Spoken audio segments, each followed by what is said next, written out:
Hey,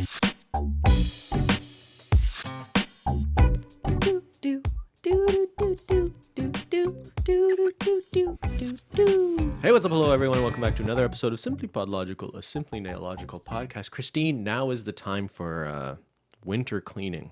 Yes. You heard of that spring cleaning? No, never heard of that. Never heard of it? Well, they do it in winter, too. Sometimes we just call it cleaning. Instead of cleaning your house, you clean your inbox. That's right. Today we're talking about cleaning Simply Nailogical's email inbox. How many unread emails do you have, Simply? Like 83,210 or something. Something like that. Just something like 83,210. Is that the exact number? I think so. I looked at it yesterday. That's a lot of emails. Yeah. And this is because, this is like the Simply Nailogical inbox. You get a lot of emails. We've talked about this before. You've made a main channel video where you sort of looked at some unsolicited offers you get there. You get a lot of fan mail there too. Mm-hmm. And then emails we actually need to respond to more from like a business perspective. But you also just get a lot of unsolicited offers of sponsorship and promotion and stuff like that. Do you want to just like say... Yeah, like why or what that is? Yeah. So whenever you get somewhat famous on Instagram, YouTube, or whatever it is, the offers start flowing in. And generally, they're not always legitimate or something you want to do for your channel or whatever it is. So I noticed this like way back in 2015 when I started getting companies emailing me to like promote something for 24 hours on Instagram and then delete it. Like that was the beginning of my exposure to this. But, you know, ever since becoming larger on YouTube, there's always people reaching out, legitimate and not, something I would consider and not to put on my channel or whatever it is we're doing, whether it's the podcast or, you know, channel stuff. But yeah, I get a lot of emails and unfortunately it's just impossible physically to read them all. And what happens is I just scan my inbox every day. If there's like, I don't know, between 20 to 100 emails sometimes, depends on the day or the season. And I'll scan it. And if it's by someone or from someone I recognize, a brand I care about, somewhere I've shopped, like a colleague that I know of, or the subject line like is something more personal related to something that I care about, then maybe I'll open it. Mm-hmm. But as a result, I'm probably missing like so many potential opportunities that I just never looked at because they didn't write a good subject and I didn't recognize them. It's like when you don't answer calls like on the phone because you don't know who's calling. Yeah. It's the same. One of those calls might have been from Dua Lipa, and you missed that phone call. Yeah, sorry, Dua Lipa. I mean, if it said Dua Lipa as the sender, maybe I would have clicked it. Just been like, what? Now you know how to get Christine to open emails. So yeah, we've done this before. People seem to find it interesting. We just went through your inbox and just picked out a few emails that had some interesting business offers or subject lines and thought we would give people a little bit of a peek into what you're being inundated with. So this is like episode 3, because I did the first episode on Simply Nailogical many years ago, and then we did it on the podcast about a year ago. This is episode 3 of my cleaning my inbox. Proves we're all out of original ideas. No, Thank you for letting everyone know. No, you know what? It proves there's so much shit in my inbox. Like, that's what it proves. All right, Christine, your audience might love to discover how to fight sleep wrinkles partnership offer. We are following up on our previous sponsored partnership offer. So I guess they've sent multiple emails. It's always the case. Did you know that 89% of people sleep on their side during the night? Did you know that the average head weighs 11 pounds, creating a lot of pressure to your skin when sleeping on your side? Look how skin can get twisted and folded during 8 hours of sleep on a regular pillow. Unique side saddles of the blank pillow help minimize skin twisting and folding, which leads to no sleep wrinkles, no morning puffiness, and no pillow marks. No morning puffiness? Really? Like none at all? There's a picture of a lady with like her face squished into really a mad. normal shaped pillow. She's pissed She at looks her pillow. angry. And then there's this product where like there's a sort of like a recessed area for your head, to like a square slot for your head to go into the pillow is the picture they attach to the email. It's like a little enclave or like a little cave for your head. Yeah. And then it references like a scientific study about sleep wrinkles that concluded that sleeping in the correct body position can help prevent wrinkles. We'd love to work with you and together inspire others to feel more beautiful. Are you interested to discuss our potential sponsored collaboration? No. from blank. No. Should No. we just reply to these when What we if cover I just them? replied, nah. Nah, I'm good. Not from me. But you can send me a free pillow, but that's it. You want a free pillow? No. I do not. I thought this one was just funny. Yeah, it's just funny. Like, there's a lot of strange products that make no sense for me. I guess that's kind of the point here, is I'll often get things that have zero relevance to my channel or anything that I do. It's one thing for like a nail company or a cosmetics company to reach out to me and be like, hey, like, are you interested in our product? Because your audience might be interested, because we know your audience is interested in whatever you do on your channel. But like, what? Yeah, but if I'm... It's examples like this. Like, they're just aiming everywhere they possibly can. They're literally emailing every single influencer email address they can get their hands on. Yeah, but if I'm trying to appeal to women's insecurities about aging, I'm probably you go just to Simply Nailogical. well, I'm probably just reaching out to any female Any woman. influencer who isn't like 19-year-old TikTok dancing girl, right? Any woman over the age of like... But why wouldn't you reach out to a 19-year-old TikToker? Well, I think they do too. They I'm- totally do. I guess people start like Botox and stuff They pretty start young. these days. That's pretty... You got to get those insecurities young. That's the sad All marketplace. right, this went from funny to more depressing Okay. to me pretty quick. Also, I just got to say, the picture of the product, it does not look like your head should fit into like this. This looks incredibly uncomfortable to sleep to me. Yeah, I'm kind of confused because it looks like there's a raised pad in the middle. It's basically like a pillow with just like a square hole in it. It's like a donut. A little bit. It's kind of like a donut. But that doesn't sound all that comfortable. Menchie would like it. It could turn Zyler into would a like cat it. bed. This would definitely be a cat bed if we ever got this product. Also, what's wrong with wrinkles? Shows experience, Shows expression. wisdom. Yes. It's like you've seen wise. things. Yeah, you can tell what the person is like thinking and what they're emoting because you can see things on their face. It's expression. It turns your face into like a map. A map? I never thought of that, but okay. Okay. Nothing Yeah. wrong with wrinkles. Just use sunscreen, right? Yes, to protect yourself from the sun. Correct. Especially if you live in Australia. Yep, there's lots of sun there. Menchie and Zyla. All right, next one. Okay. Dear, I have been following you. Subject line.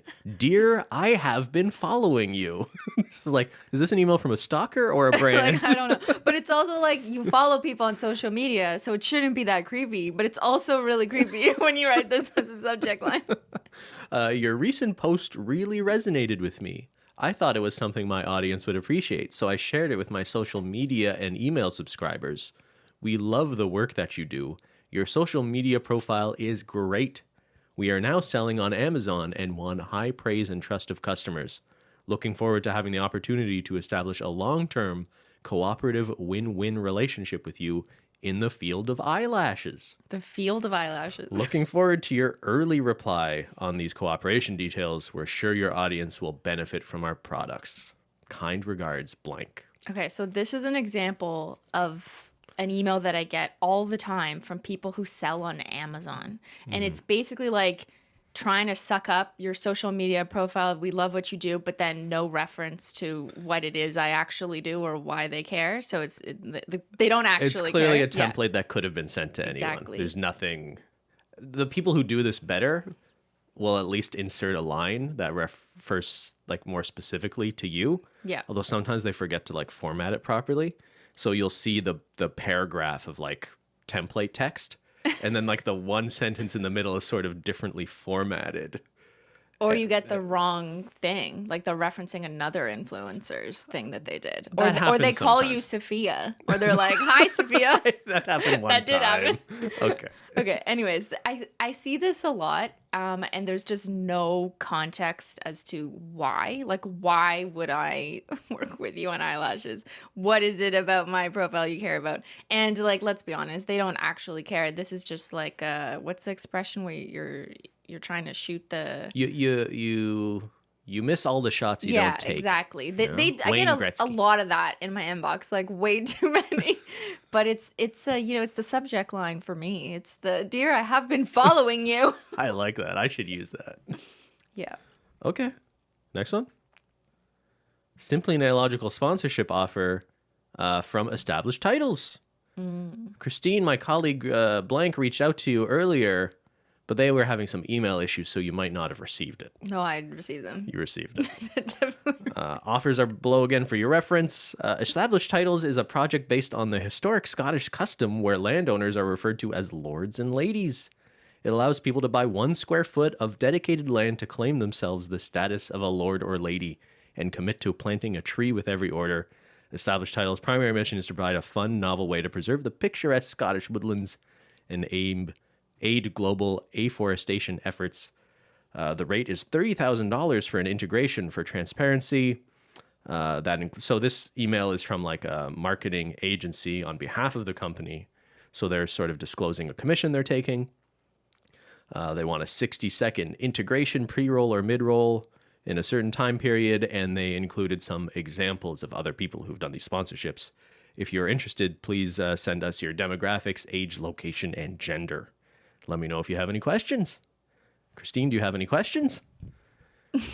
Well, so I've been getting these emails. I don't know if you heard, so we'll have to give a little bit of history. The reason why we're showing the brand or the company Established Titles is because it recently came to light that after multiple YouTubers, like dozens of big YouTubers, had been running ads for this company, it was alleged that it was a scam, meaning that you didn't actually get the former proper title of Lord or Lady as promised. Wow, what a shock. Or suggested by the marketing. Like, yeah, I think people have kind of different opinions on like, well, how believable was that in the first place? But also it's the talking points that YouTubers did say. So yeah. We're mentioning this because there has been sort of a recent controversy. A bunch of big YouTubers promoted this company. This company is sort of known for, they establish a bunch of little companies, most of which aren't successful at all. So the company who owns Established Titles. Yes. Yeah. But like if one of them takes off, they kind of again, you miss all the shots you don't take. It's coming from that perspective.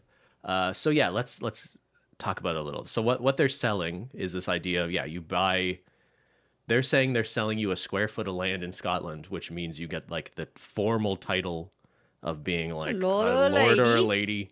And then they claim they're planting a tree with your purchase, which some people had questioned or alleged wasn't actually happening.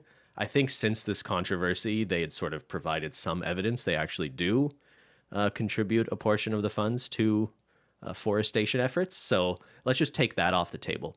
I think the sort of main criticism was a bunch of YouTubers were promoting this service, which was allegedly a scam. But okay, here's my perspective on it. If you see a commercial on TV that's like, send us $50 and we'll name a star after you, do you actually think in any sort of formal legal way you now own a star? It's kind of like just a silly novelty gift, right? Where they're going to send you a piece of paper saying your lord simply, your lady simply Nailogical. It's kind of a gag. It's a gag it's a gift, gimmick, right? Yeah, and I did receive this email before the controversy. In fact, I think I have like 12 emails from them trying, which is pretty common. That's not crazy in this kind of context of influencer world. But I think I remember looking at this like almost a year ago when I started getting these emails. And this isn't something because of what you said. Like, it's kind of like, yeah, but are you actually naming anything? Like, what is this? It seems kind of silly to me. So whenever I see something that doesn't seem tangible and like actually of value to my audience, which I don't think this would have been to you guys, I kind of feel like, I'm like, yeah, I'm not entertaining I think that's the right take. I think people who are getting like all up in arms that it's like I think it's a little extreme to react in the way some people have to this, as if like anyone took it seriously. I don't know. Maybe they were making more like serious claims on their website when you put the purchase in that you actually think you're getting some rights that you're not getting. And it's not like all the YouTubers who took this deal are terrible people or anything. I think some of them thought it could be fun. But to me, it's a little kind of like eye roll. Like, do you really want to promote to your, like if someone came along and said, hey, I'll pay you $30,000 to like tell your audience they can pay me $50 to name a star after them. Wouldn't you like roll your eyes and think this is all just like sort of stupid? I would, yes. But Right? that's me. And I don't do that many sponsorships. And when I do, it's like it makes so much more sense because But I think it's okay to also sort of roll your eyes at the people who have done this, even if you respect them, and be like, okay, clearly you just wanted to get paid. You probably think this is a pretty stupid idea. Yes, but a lot of subscribers or their audience these days are very supportive of their favorite YouTubers or content creators who are getting sponsorships, even though the audience may know like this product isn't for me or I'm not interested in this like weird gag gift. But they're like, yeah, you go girl, you get that sponsorship. So I don't know. Like, I think there's different shifting opinions in this landscape of influencer advertising where audiences are more forgiving of their content creators for promoting something. As long as it's, if it's gambling or, something that's more harmful, then that's a different bucket that I'm talking about. But And I agree. I think that's the way to look at it. It's not like this is harmful. I don't think people who promoted this are scamming their audience. No, But I also think we can kind of roll our eyes and sort of side eye the people that did this a little bit as like, you probably think this is a really stupid product, but it was just a good offer. yeah, and that's how a lot of offers come in, honestly. I'm actually surprised because most of the time, just here, some context, on average, when I get offers from brands, they usually don't include a rate. They usually just say, like, here's the information about our campaign. What is your rate? So that they're not giving out like their rates without any, response from you. But they tried like 8 times before they put a rate in the email.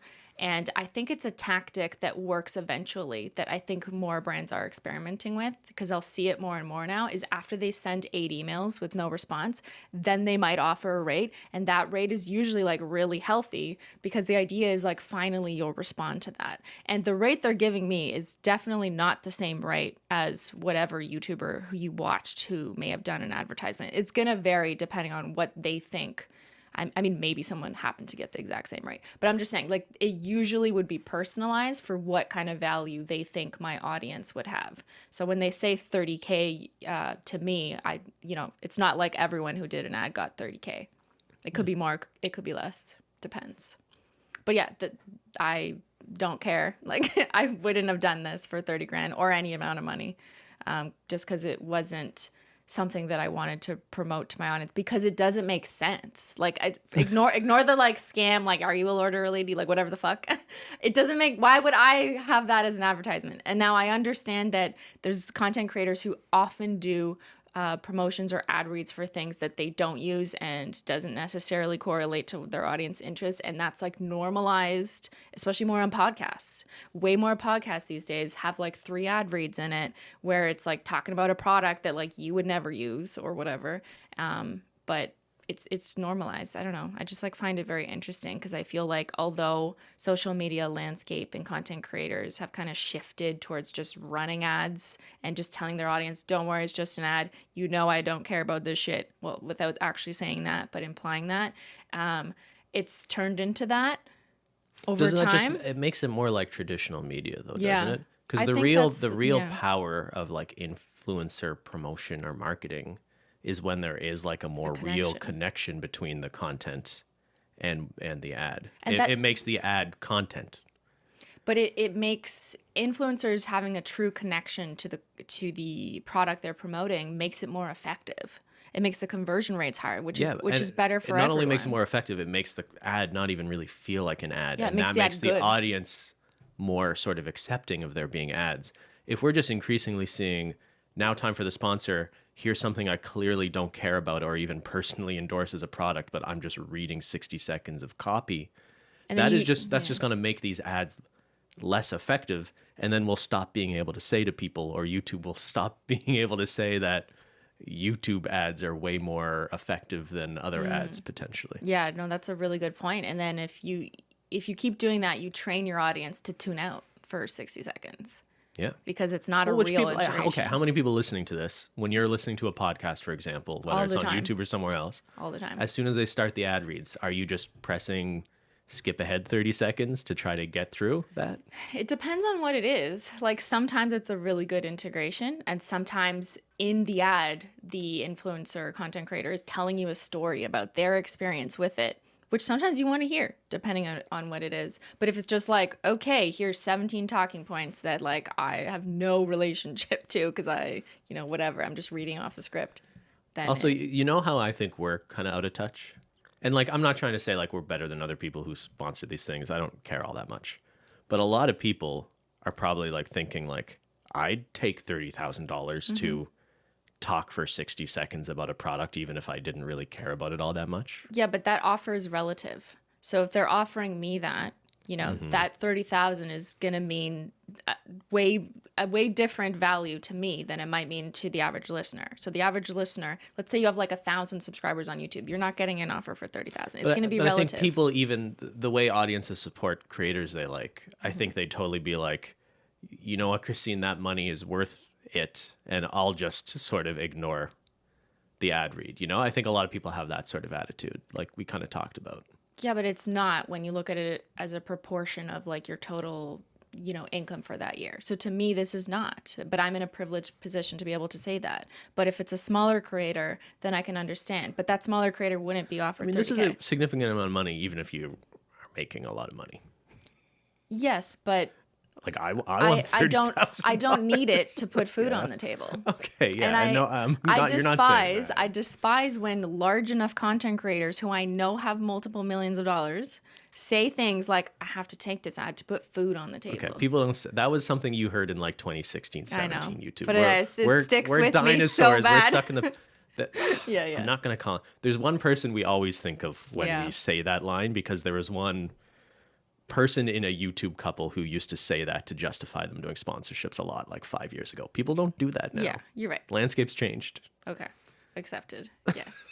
Now they just do ad reads that are totally unconnected. Yeah, I think what has changed is people just, audiences being more accepting and creators being more willing to do ad reads for things that are like very much just like the same way when you're watching an episode of your favorite TV show, you don't really care what ads are running in between it. You don't see it as a reflection of the content. I think that's sort of the direction we're shifting in, and I don't know if that's a good thing.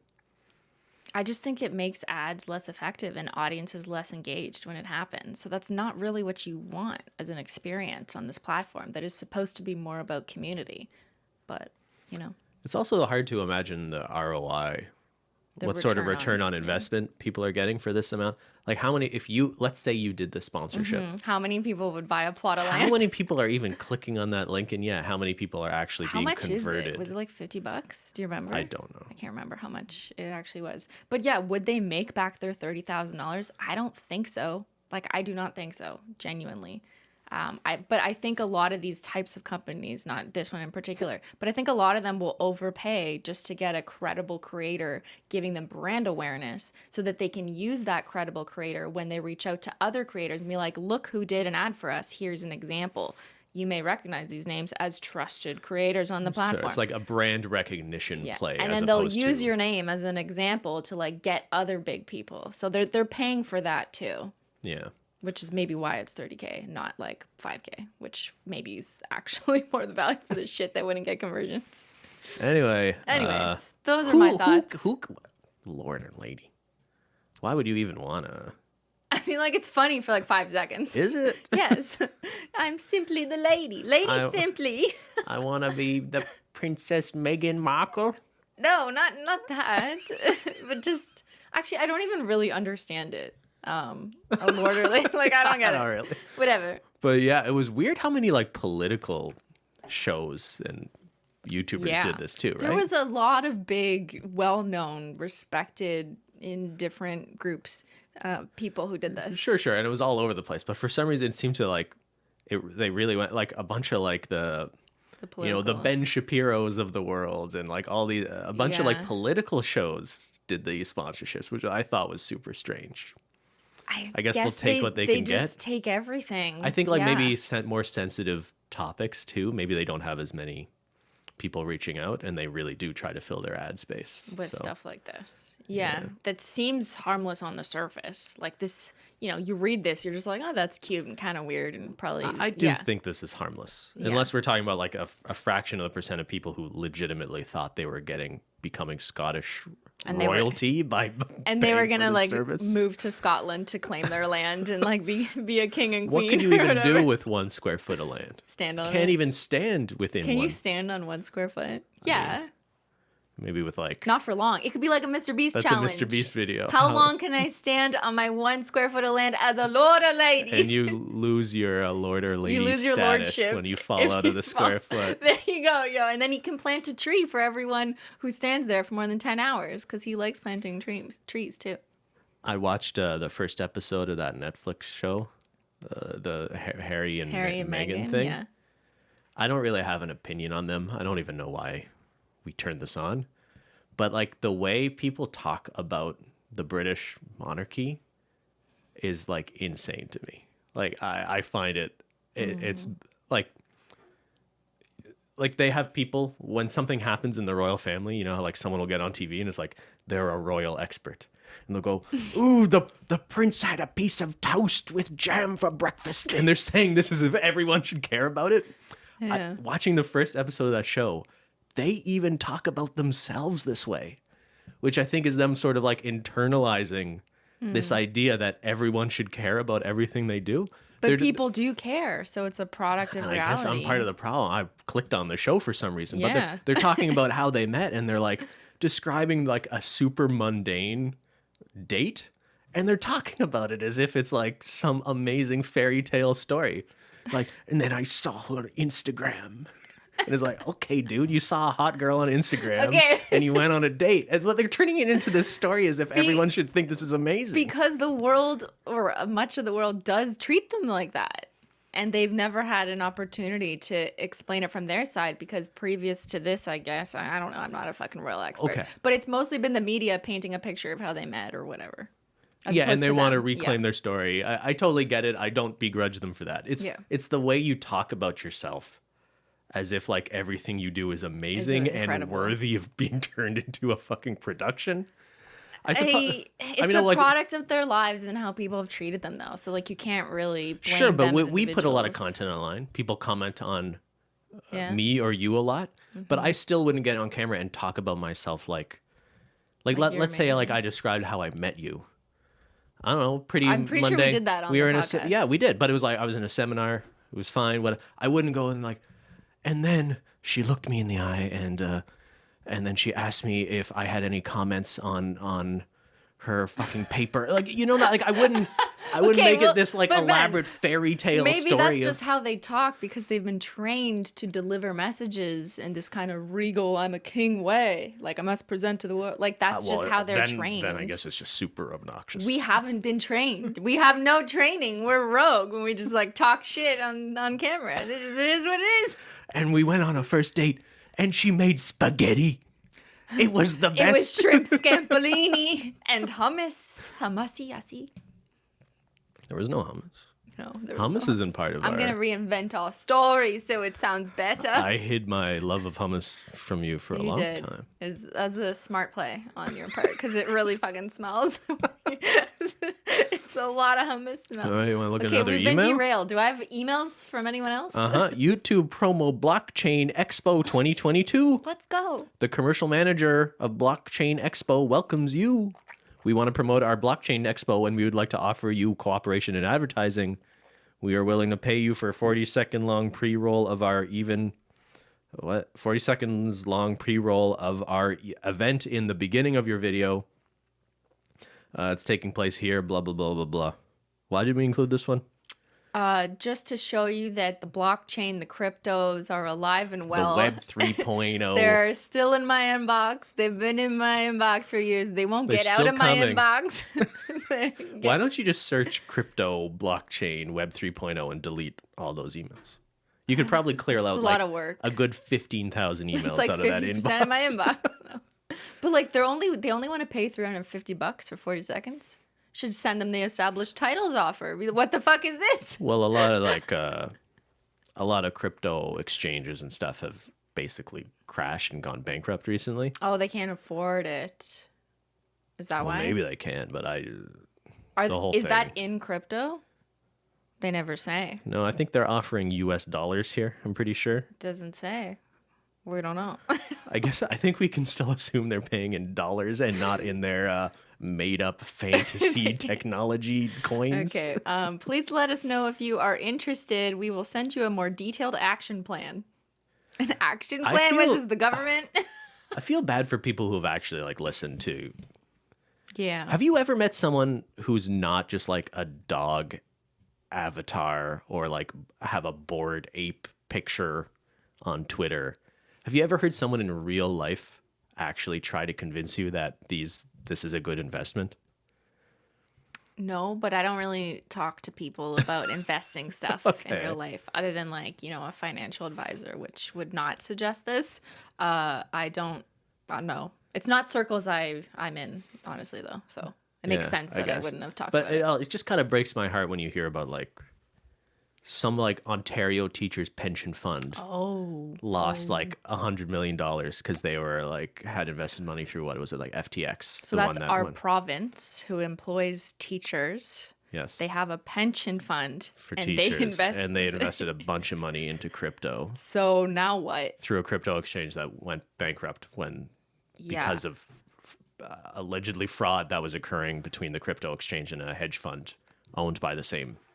I saw this in the news, but I don't know the follow-up. Like, what happens now? The follow-up should be, if you're managing a fucking pension fund, don't invest hundreds of millions of dollars in completely speculative technology. Yeah. Yeah, that's fucking crazy. Yeah.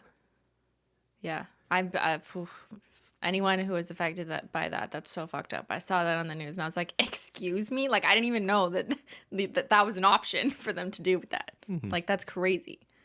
Anyways, like imagine our government, like at the federal level, just like invested things. So now we couldn't have healthcare funding because like, oops, we invested it all in crypto and it's gone now. The new leader of Canada's Conservative Party, when he was wanting to become the leader, was going around the country telling people they should buy invest in cryptocurrency to deal with inflation. Right before the crypto markets crashed. Yeah, but he's speaking to the crowd of people that are anti-government. He was just trying to people who are mad at the government for not doing enough to address inflation. But that doesn't, whether he's disingenuous about that advice or not, it was terrible advice. And anyone who listened to him would have lost a lot of money. So that doesn't inspire a lot of confidence, right? Yeah, okay, well, these are my emails. Should I answer? Moving on. Another, calling all meme lords. It's your opportunity to win 5,250 BLT. A BLT? Sick. A sandwich. How many? 5,000 sandwiches? That's a lot. Do you see a joke in every situation? Are you into all things crypto? Are you a meme lord with a relentless sense of humor? This is for you. Whoever comes up with the funniest meme will win 5,250 BLT on Blockto Discord OG with exclusive benefits. I don't understand half of what I just read. I don't understand why they send this shit to me. I mean, they send it to every public email address they can crawl, but... You should delete these emails. Yeah, I think this is funny because it's trying to modernize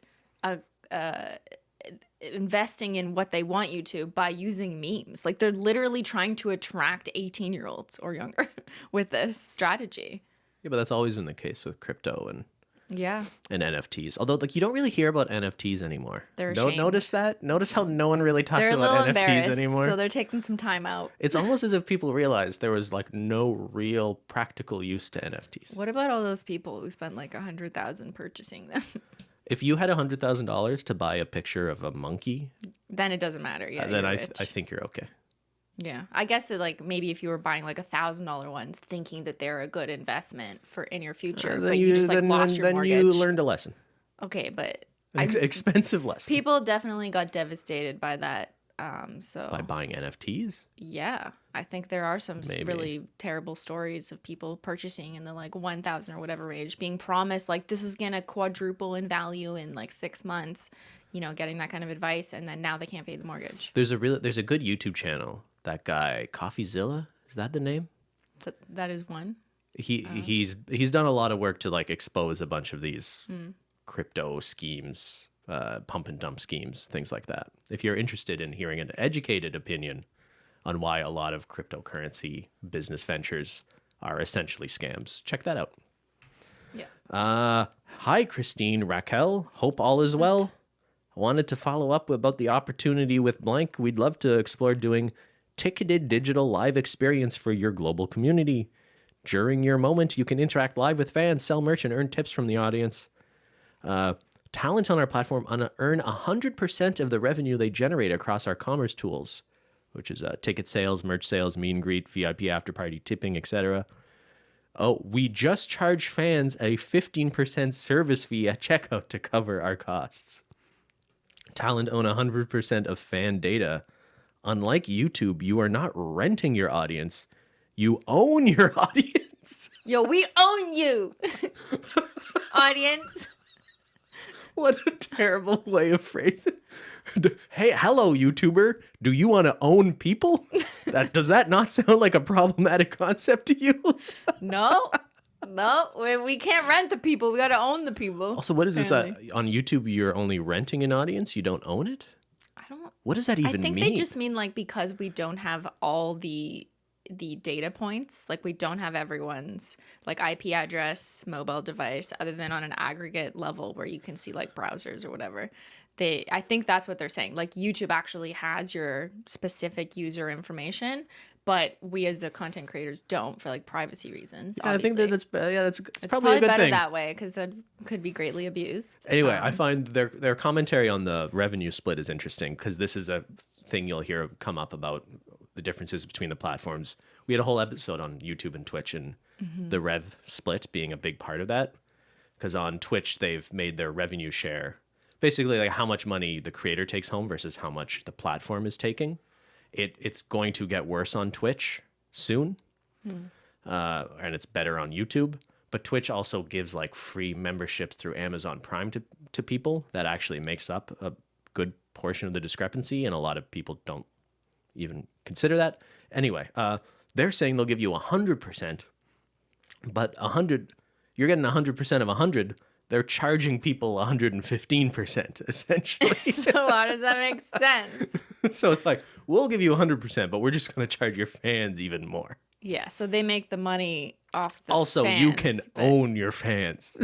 I guess all they mean by that is that they're just going to hand over the user data, I guess. I don't know. I just think that's But just like, I don't even understand. This is line. like a whole other platform that's trying to compete with YouTube. There's a new... the point? Who just... there's a big Twitch streamer who is mostly known for gambling streams. Yes, I saw that. Came out, or it's not his. He is promoting a new platform that has a 95-5 split. So the creators take home 95% of revenue. Platform only takes 5%. And it turns out, and this wasn't disclosed by him or other people promoting it, that it is owned, at least partially, by the gambling company that used to sponsor him to do streams on Twitch. Yeah. So this is actually an interesting question I have for you, Simply. Uh-oh.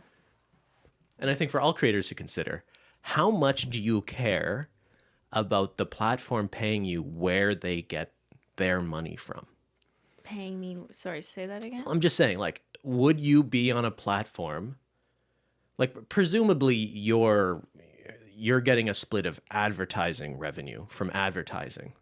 But do you care if your parent company, the parent company of that company, has made all their money from like something like gambling, as opposed to a YouTube or a Twitch whose parent company is mostly Amazon, or a YouTube where it's Google or Alphabet as the parent company? Like, do you think creators have like any sort of obligation to think about, you know, the chain of who they're working with in terms of the platform? Supporting. Yeah, I think this is a complex one because people would use the same argument for creators on Twitch and say that ultimately your boss is Jeff Bezos and you're supporting him because Twitch is owned by Amazon, which puts content creators on Twitch in a really tough position. Like, okay, well, what are they going to do? Like, Amazon owns fucking everything, like, when it comes to that, you know, and lots of people order off Amazon all the time. So I feel like that's not really fair to, you know, make content creators figure out what else to do, where else to stream when they're, like, just trying to do their own thing and, you know, survive, which a lot of smaller content creators are. I'm not talking about me. I'm just saying more generally. But for the gambling piece, because this was a new thing, I find that is a little easier for me in my fortunate position to be able to say, like, that's not a platform I would be interested in moving on. Not just because, like, ethically I don't align with it, and I am able to say, no, I don't need this opportunity. It's not worth it to me, and I don't need it to survive, but that's me. But then I also think that the added complication of joining or being on board with a company who's somewhere up top has like ulterior motives is what they're going to do with that platform. So if this like Twitch proxy or Twitch copycat streaming platform is owned by a gambling company, who do you think's going to be on that platform? Just a bunch of gambling people. Yeah. And that's what it's going to turn into. Unless that's your thing, unless you are a gambling streamer. Well, then you've got other things you should but not be able to sleep at night about, I think. Well, no, but I'm saying if you are a gambling streamer, then it makes sense why you like that platform. But if you're not, why would you go on that when it's like for a 95 yeah, revenue but split? you know that platform is going to be co-opted by a bunch of brand offers and whatever that's just going to turn it into like a gambling hub. And if that's going to negatively affect your image and your audience, you probably don't want any part of that. Yeah, you probably want to seriously consider if you want to be aligned with a platform that has values you don't agree So I don't with, think they're going to get anyone who's like not interested in gambling. Or I don't think those I people are think going to some stay. people are very buyable. I think some people will just be like, what's the best offer? And they might consider it just for that reason. For a year contract. We've and seen then big leave. streamers. Why did Ninja go over to Mixer? It's just because they offered him a stupid amount of money. Did he think he or his fans would have the best experience over on that platform? Did he ever do established titles? I wonder how much. No, I don't know. I don't know if he did. But yes, it is true that you can purchase creators to move platforms, but I don't think like that's really the same thing here. Is that what they're doing? They're just saying the revenue split is better, not that they're shelling out. I don't even think they're asking millions. for exclusivity. I'm not sure. I don't know enough about that platform. Yeah. Okay, but this is basically another platform suggesting the same thing, but I don't think it's really about live streaming. It's just about like you could do everything on it. They're saying you could sell tickets to something, you could sell your merch, you could sell a meet and greet, an after party, and tipping. So it's Oh yeah, I don't even know what YouTube. these people are selling. I assumed it was like a digital video platform, but maybe not.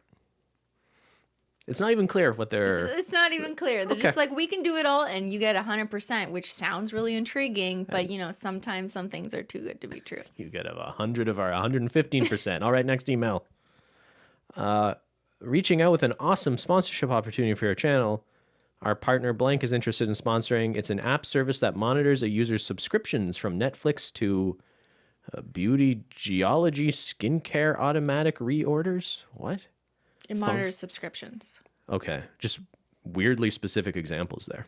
The apps sync to your bank account and monitor costs to tell you how much you're actually spending. The paid version will eventually cancel your subscriptions for you based on the criteria you set. They want demographics. They'll send you a rate for a 60-second integration, yada, yada, yada.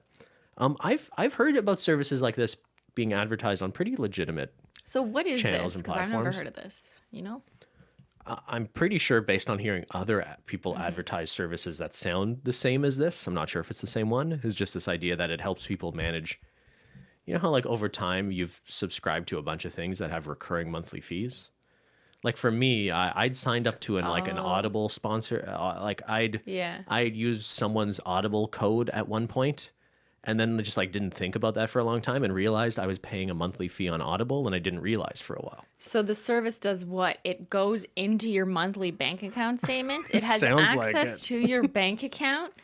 Yeah, the app syncs to your bank account to monitor costs. That's a little terrifying. And then it tells you, and so you pay it to look through your bank account Yeah, so it's to tell you what to cancel. if you are irresponsible with money, it's trying to help with that basically. If you're irresponsible with money, it's trying to get your money under the purview of you being more responsible with money. Well, that's the thing. Are you saving more? I don't know how much it costs to have a service like this, but yeah, are you going to save as much money as you're paying for it? Because if you're not, then that's pretty ironic.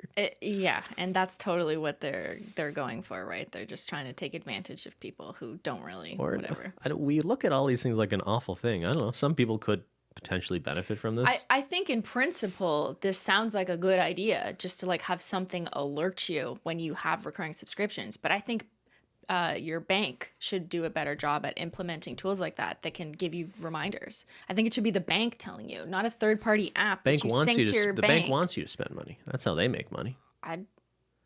The bank wants you to have your Netflix and Crave Well, subscriptions. they don't want you to have a checking account you never touch. Okay, but actually, you still use your checking They just want your account. money within their accounts, I guess.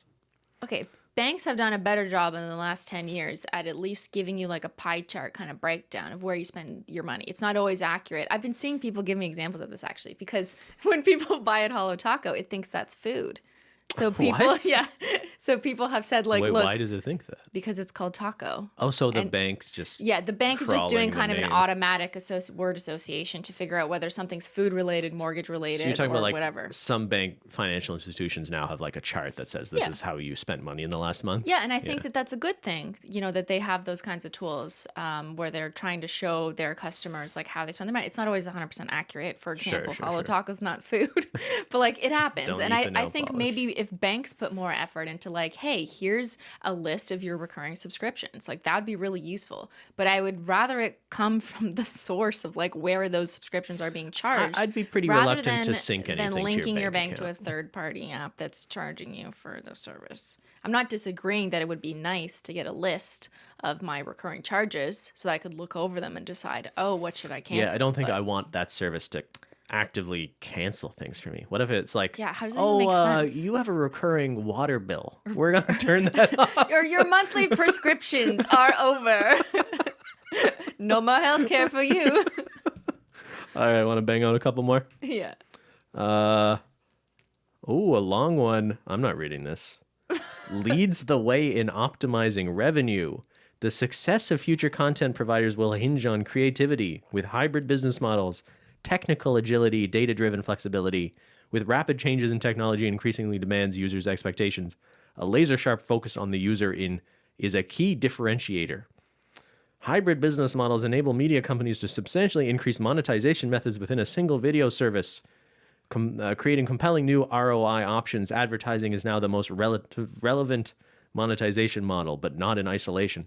This is all This just is written by jargon. AI. It's just like, look at this. Ad-supported OTT platform tackling booming demand for connected TVs. Enable ad-supported business models, data-driven segmentation, non-intrusive ads, additional monetization options, sponsorships, paid content, NFTs, immersive Web commerce, 3.0. other innovative ways to bring revenue. Immersive experiences to engage with their audience, quality content, hybrid business models, and dependable technology. Next wave of content industry. Take it to a whole new level with the help of AI. This is like a book-length email, but it's just like, here's a bunch of buzzwords you might recognize in this industry. They're like, look how smart this email is. This email is so smart and says the word monetization 18 times. So you want to know more, don't you? Yeah, we believe in hybrid business models will be the next wave of the content industry. What are you talking about? What are you selling me? Intelligence, I think that's what they think they're selling. It's a pitch with a bunch of keywords. A pitch to what though? To people who want to make money, the increased monetization methods, like who want to optimize business strategies. Like this is the discourse of a lot of people in the industry we're in. And every time I see this shit, the eyes roll so far to the back of my head that I get a migraine. And I know that like that sounds really rude because there is some truth and some value in some of these things. There is such a thing as optimizing your video content. There is such a thing as diversifying your monetization strategies. Sure. There is, all of that is true and valid. But like, what do you want? Sir, like, what do you want? What the hell is this I email? also find that the downside of valuable conversations about these things that are important for influencers in this industry is just people who just spew these words repeatedly just to like present themselves as intelligence portals where they can lace you in, and ultimately they just want to use you for something. Like they don't act like whatever this is gonna be bad for me. Like that's all I know. You could just tell. I can tell. Yeah. Occasionally you'll meet someone who is really good at sounding like they're using all the correct terminology and the sort of like the very specific, words that only someone within the industry goes. But like I don't know. I occasionally will meet someone like this in real life when you go to events like this. And it's always like a really sort of fascinating thing to watch, observe someone who speaks like this and just try to be like, has anything of substance been said here? Saying everything but nothing at all. Yeah, there's a lot of that going on. A lot of words are coming out of your mouth, but you're not really saying anything. I recognize this so hard from our past life in policy government stuff. I'm not saying everyone, and not the department that I worked in or the people I worked with, but just in general, there is that stereotype, and there is some truth to it because there's a lot of bureaucracy, there's a lot of paperwork and red tape and policy this, policy that. And like this kind of thing is the same thing that I've been familiar with, for a decade of my life, and it's just a different industry. It's just the same thing. So I like immediately recognize, I'm like, I see what you're doing. I don't see it. I never saw anything as much word salad as I have. Okay, well, this is an extreme example. I hear you, but yeah, it's the words for me. It's the multiple words saying nothing, but also synonyms of each other. Do they just go to like synonym.com? It's kind of what I wonder sometimes. Maybe they just have AI write their emails. Maybe. That's how to optimize their content, streamline resources. Sounds hybrid to me. All right, last one, Cristine. Paid opportunity. Could we have a quick chat on the future of social e-commerce? My name is blank with blank that works with clients to help understand and better serve their customers. We're working on a study for one of the world's leading creator platforms to better understand the needs of content creators, specifically around connecting with brands, how you think about making your content shoppable, and what matters most to you.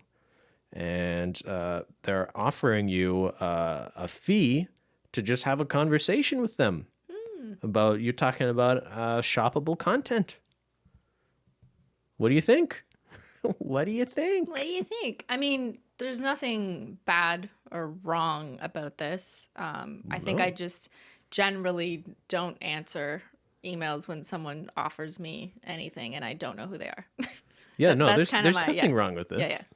So this is, I think it's like a focus group who does studies or research in monetization, specifically shoppable content, which is a new emerging industry. As you may have seen on YouTube, more people, including myself, have like little shelves or products you can tag in the videos. And that's just social media trying to catch up to what was previously just like a retail landscape where you physically go into stores to buy. Now, because more people are online, they're trying to find ways to like physically show you images of shoppable stuff that you can purchase through the internet. I'm pretty certain this is going to be a significant thing you start seeing more of on the different social platforms. I know we're already seeing it a bit on YouTube, Instagram, and TikTok even.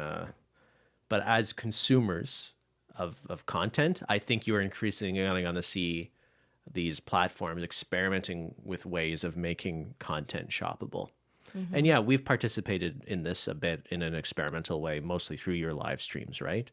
Yeah. So there's been the merch shelf, there's been like pinning products, and we're interested in it as a way of just sort of very organically, if there's a video of you painting your nails a color, we can just be like, hey, by the way, do you like that color? The shade's right there. Here's basically a little insert that says this is what you're painting your nails with right now. If you want to check it out, you can. It feels like very non-invasive and organic, and I think we see potential in it for that reason. I like it when it's extremely related and actually answers questions that people probably have, because that's like a top question. Like you're using something or you're painting something. There's always like, what color is that? What tool is that? So if it's educational and shoppable, then I love it. It's more than just advertising to me. It's actually like providing information that people just want to know, because they might have that shade at home. They're just like, which pink was that again? They're not buying it, but they're just like, I need to be reminded which one that was. That's it. Yeah. It's interesting, but I'll be interested to see how other people may use it. Yeah. I don't know what we're going to see, or if like you could sponsor other people, or I think this is something to keep an eye on. That the person that sent the last email about hybrid business model jargon, that this is an actual like substantive topic, how shoppable content exists on these platforms. Here's an example. Here's something real you could talk about instead of using buzzwords. Yeah. So this particular email was just trying to offer me compensation for my time, I guess, to give them input in some kind of focus group because they want to hear from content creators. Which is interesting. That's totally nothing legit. wrong with that. And that's not that uncommon. You know, I mean, it's not extremely common, but I've seen this kind of thing before, offering to pay me to be part of like a research study group. The same type of thing, like if you're in university and there's like a small fee you get for participating in a focus group study for a Psych 101 class. It's basically the same thing, but they're just looking for a specific interviewee because they're looking for content creators. Yeah, we see this a little bit. Yeah. Early on, there was a nail polish company that wanted to... I don't think they were offering to send you money, though. There was a big nail polish company early on who was like, wanted to sell you their products before they released them so that they could get your feedback before they went to market. Oh, yeah. Do you remember that? And I remember like it was so early that at first like it kind of seemed flattering. And then we realized like they weren't offering anything for that. They were just like, I think you just getting the product early was all you were going to get for it, right? And the ability to post like an early video, I guess, once it was launched was the advantage. But then I thought about it and I'm like, wait, they want my input so they can change, edit, or improve their product and then sell it and maybe say like endorsed by me or like... And I don't know if it even got to that point, but yeah, we realized after. I'm like, that's kind of weird. I'm not going to do them. Why am I doing them this favor? Why would you do this for them? Yeah. But, you know, they had to try, just like all these emails in my inbox. You got to try. Do they have to try? Why would people keep sending, like, we keep doing these. I always feel like we take a bit too much of a negative slant on these. There's nothing wrong with people offering you money to promote things. No. And there's nothing wrong with this email. I'm just trying to give you guys a diverse view of like types of things in my inbox. Obviously, the 8 or so we did today are not representative of everything. There's some fun things, some interesting things. Maybe people are going to stop offering you sponsorships if you keep just like publishing them on a podcast. That's fine. I'd rarely take them anyway, so I don't care. Whatever. Yeah. What about you, Bentendo? Would you ever take sponsorships? Do you get any emails from brands at Bentendo? I've had one person reach out. Is it legit? Like something you would consider? I don't know. You don't know. Okay. I'm not really thinking about it that way. But like, hey, if someone wants to pay me $30,000 to do established titles, promote some fucking scam. No, man. I'm kidding. Okay. All right. No segue from that. I don't know. But yeah, I agree with you. I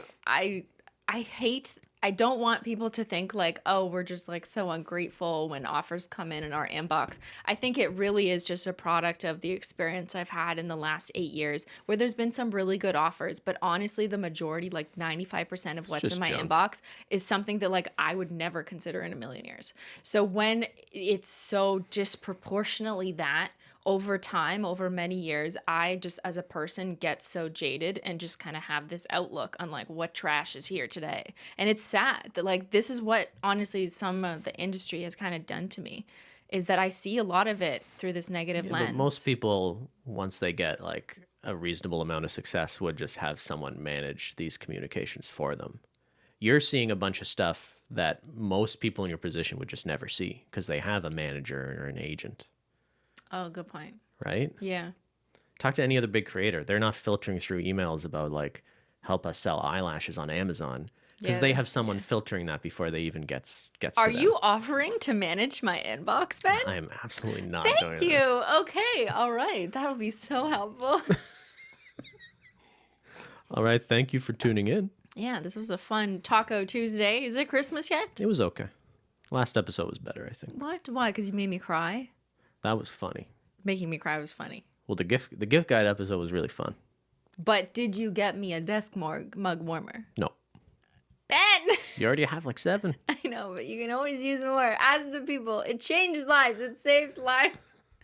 Okay, I hope everyone has a happy holidays. It's not quite Christmas. I don't know why I'm saying that, but it's December. It's time to start making those Christmas cookies. Yeah, time to finish your Christmas shopping. If you have not started, then you're kind of out. All right, everyone. Thanks so much for watching. We'll see y'all later. Bye.